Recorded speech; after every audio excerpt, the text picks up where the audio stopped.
Hey guys, welcome back here to Intuitive Angling, and really appreciate you guys swinging by the channel today to hang with me. And it's that time of the month, guys. We're going to be talking about the best techniques and the best lures for fishing in the month of July. This is probably the most common YouTube video that you'll see from bass fishing YouTubers out there. So I sort of like to approach it a little bit differently. I like to, instead of just giving you the top 5 lures for the month of July, I like to give you a little bit of a window on the insight of why certain lures work better during the month of July or any other month, and sort of explain to you guys the areas and the more subtle details of it. So we're going to dig into that in today's episode here. Also, guys, just 2 quick things before we get started. Quick reminder, guys, that in celebration for our country's 250th anniversary, a couple things you might need to be interested in.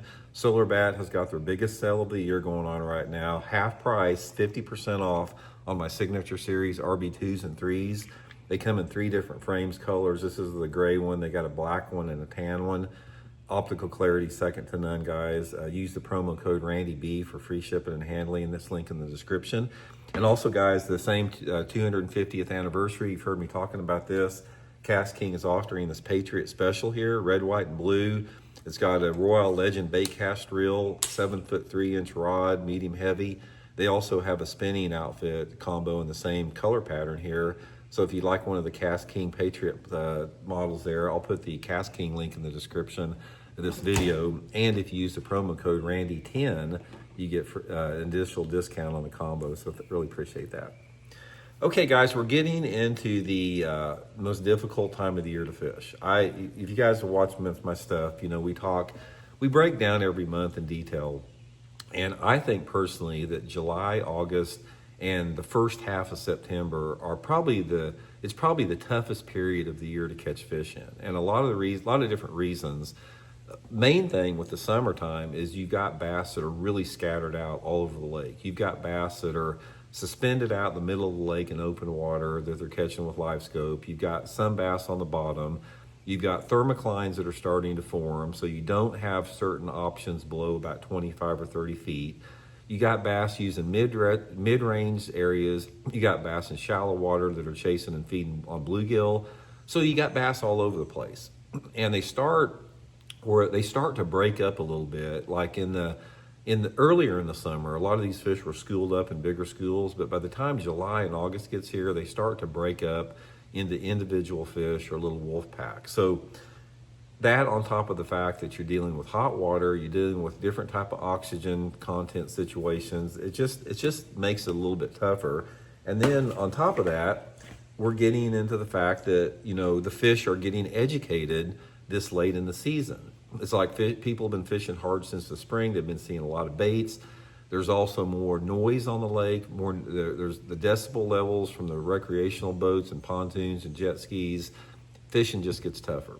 So what I want to talk about is, guys, my approach to fishing, how I like to fish in the summertime. And I've got several different techniques and several baits I want to go over today, sort of explain to you guys how I like to do it. Now, of course, I'm going to be fishing shallow in the summertime. I'm not even going to get out there deep. So the techniques we're talking about are for really water depths of less than 10 feet. So let's get into that here.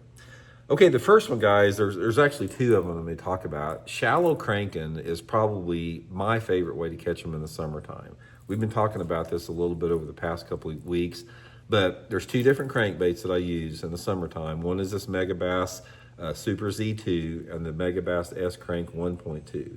And also, guys, I will link every one of these lures in my Tackle Warehouse link in this video description if you guys would like to pick one up. But these smaller, shallow running crankbaits like this are a foundational part of my system to catch bass in the summertime.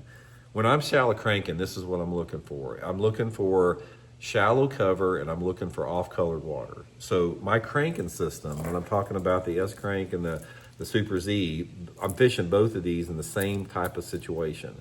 Around shallow rock, around shallow wood. I have caught them around some shallow grass if you have that. But the key element to this is you've got to have water visibility that is less than 2 feet, preferably water visibility that is about 1 foot in clarity. If you don't have that in your lake, the shallow cranking is probably not gonna work that good. But if you do have a lake where you have that type of a situation, I think flies are all over in the tackle room here. We got our chicken coop right outside the door here. Got a lot of flies in here. But you got to have some off-colored water, and you got to have some shallow cover. Now, I've caught them on both rock and wood just as good. So if you've got areas that have like, you know, shallow wood on there, boat dock pilings, lay down trees, logs stumping the water, you know, you can deflect these little crankbaits off of them. The small crankbaits always work better in the summertime of the year. But one of my favorite ways to catch them is just parallel on a rocky bank. Get on some type of a steeper rocky bank, like a channel bank, bluff bank, chunk rock bank, riprap bank, whatever, if you got that off-colored water, and just try to knock that water depth of about 2 to 5 foot with these. So your line test and everything depends how deep your cover is and how deep you want to go. But that shallow cranking is a really, really good way to catch them. Another way I like to catch them in the summertime is this is frog fishing time. Now, frog fishing is very diverse in the summertime. If you have aquatic vegetation like matted grass or hydrilla milfoil, something like that, lily pads, obviously frog is a really good summer choice over the top of vegetation. But moreover, the way that I fish a frog is fishing it shallow around shady areas in lakes that don't have grass. So one of the best ways to catch them on a frog, and this is that Megabass Big Gabbit frog, guys. This thing is freaking awesome. I'll link that in the description here too.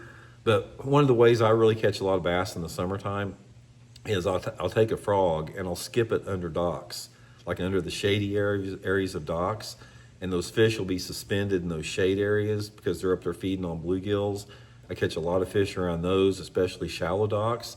But any type of shade in shallow water is going to be a good frog habitat. Say, for example, you're in the back of a cove and you've got an overhanging tree that's got a little shade pocket. Throw that frog up in the shade, throw it next to any shallow cover, you know, just work it side to side like that spook like that, and they will hammer frogs in shallow water in the summertime. Another summertime bait that doesn't get a lot of attention is I catch a lot of fish in the summertime, a lot of numbers on a jerkbait. Megabass Vision 110, I'll fish it next to docks. Any type of floating dock, I'll just fish it right underneath the styrofoam. Those fish are suspended under the docks. I'll fish it around bridge piers. I'll fish it around wake breaks. I'll fish it around, you know, like the, you know, tire reefs, anything like that. Anywhere that you have bass that are suspending around shallow cover like that, fishing that jerkbait is going to be deadly around it. Guys, if you have floating docks in the lake you're fishing, residential, commercial, or whatever, especially if you got water visibility of under 2 feet, try taking that Megabass Vision 110 and just throwing it right next to the boat docks. And you got to get it close. You can't throw it like a foot away. You got to get this thing close to the front and the side of that docks, and those fish will come out of that dock and hammer that jerkbait. I've had lots of days in the summer where I've caught like 30 or 40 fish doing that. You don't catch many good ones, but you'll catch a lot of pound to 2 pounders. Okay, another one, guys, is the old school full-size black and blue jig and pork frog, or black and blue zoom salty chunk in this case. My Blaukat Throwback jig here. A black and blue jig with a black trailer is a deadly summertime lure in dirty water, shallow cover. There's something about they like a big bulky jig and when it's really hot. So again, if you've got some shallow cover like docks, laydowns, lily pads, any type of wood cover and water visibility that is specifically under a foot, pitch and flip that big jig, guys. Especially if that water visibility is like 4 to 8 inches in clarity. They love a big jig. And along the same lines, guys, finally is a big worm. Megabass, or excuse me, a Zoom Old Monster, 10-inch worm. Really good flipping it around the same type of shallow cover, docks, wood. Also very good to fish on a Texas rig, like deeper off points. Like put it on a 1/4 ounce sinker and fish it out in 10 to 15 foot of water on points. But they definitely like a big worm in the summertime. So anyway, guys, that's my approach. That's how I fish throughout the course of the summer. I will throw a topwater besides a frog a little bit, like a whopper plopper. Other than that, these are my workhorses. So hope it helps out. We'll talk later.